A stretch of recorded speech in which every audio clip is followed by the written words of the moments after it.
Marian, Gibney, and Langhorne. She's actually a new mowing customer this year. We've done some work for her in the past, some aeration and overseeding. Scope of work for today, she just wants grass to grow in some of the bare spots in her front yard only. So she suggested, can we bring in some fresh topsoil, starter for seed, maybe a little bit of hay, and just kind of touch up these areas that are kind of problem areas.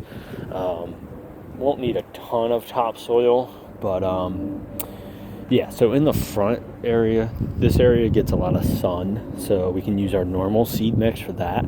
That area over there, I'm thinking it mostly is in the shade a big portion of the day. So I'm gonna put down just like a shade specific mix.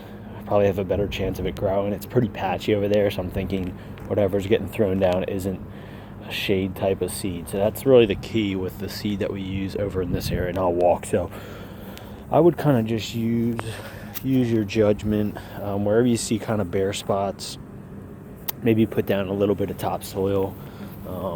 Like all these bare spots that you see, use your judgment as you're walking. Just get a little bit of topsoil down, some seed, starter fur, and then when you do put it, just make sure to rake the seed and the starter fur kind of into the soil a little bit, just make sure it gets in there, because I don't know if this is from the aeration last year or she put this down more recently, but there's just seeds sitting on top of the soil here, so it never really got like fully into it. So when we put down some topsoil, just make sure it's kind of mixed in.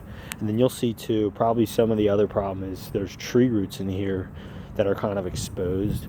So my guess is the soil's kind of getting zapped, and it's not able to, the seed's not really able to attach because you got a bunch of like tree roots. So bringing that in, this area in specific, we want to go a little thicker with the topsoil, because this is where I'm seeing a lot, not a lot, but some tree roots.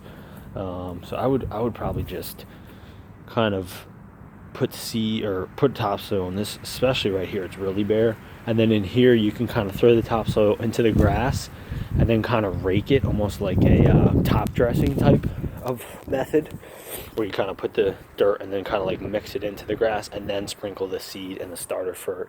And again, in this area we use that dense shade mix. And yeah, that will be it. I don't know if she wants anybody to gate, if we want to just throw her a bone if you got a little extra, but yeah, that would be it. Probably like a quarter of a yard of topsoil, not a crazy amount. We'll do it. And that's it.